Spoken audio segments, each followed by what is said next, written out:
Welcome to this edition of Dwyer Tech and Specs. In this video, I will cover thermocouple temperature sensors. Dwyer Instruments offers many temperature measuring products that use thermocouples as the sensing element. Dwyer also manufactures a wide variety of thermocouples. A thermocouple is made of two dissimilar metal wires, which produce a voltage as a function of temperature change. Thermocouples are based on the Seebeck effect, which is a thermoelectric effect where continuous current is created in a circuit where the junctions of two dissimilar conductive materials are kept at different temperatures. The measuring end of the sensor is created by joining the two metal wires together into what is called the hot or measuring junction. Thermocouples measure the temperature difference between the measuring junction and a reference temperature known as the cold junction.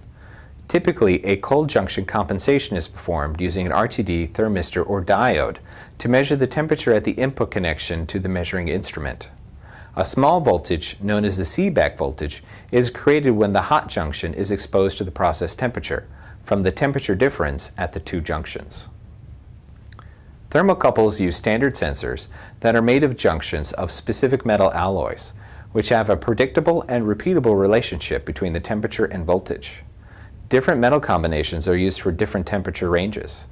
Certain combinations of alloys have become popular as industry standards, with different types best suited for different applications. Letter designations are given to the type of thermocouple based on the voltage-temperature relationship. The most common thermocouples are type K, Cromel-Alumel, with ranges around -200 to 1350 degrees Celsius. Type J, Iron Constantan, has a smaller range than K, around -40 to 750 degrees Celsius, but has a higher temperature sensitivity.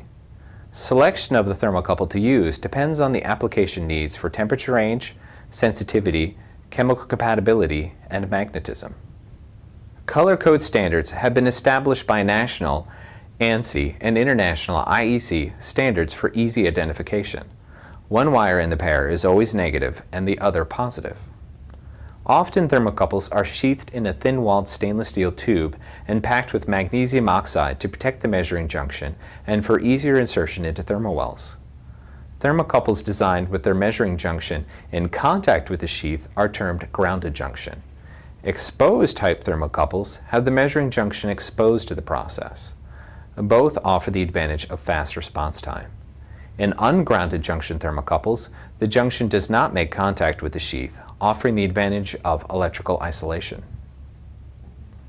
Thermocouples are wired directly to the measuring instrument, or they can be extended with thermocouple wire. Extension wires are made of the same metal alloys as the thermocouple type. Standard electrical wire cannot be used. Sensor wires should never be run in conduit with power sources, or there could be noise problems. Commonly, a thermocouple is wired into a temperature transmitter when sending the signal a long distance. Don't forget to check back weekly for regular editions of Dwyer Tech and Specs. Dwyer Instruments, right choice, right price, right now.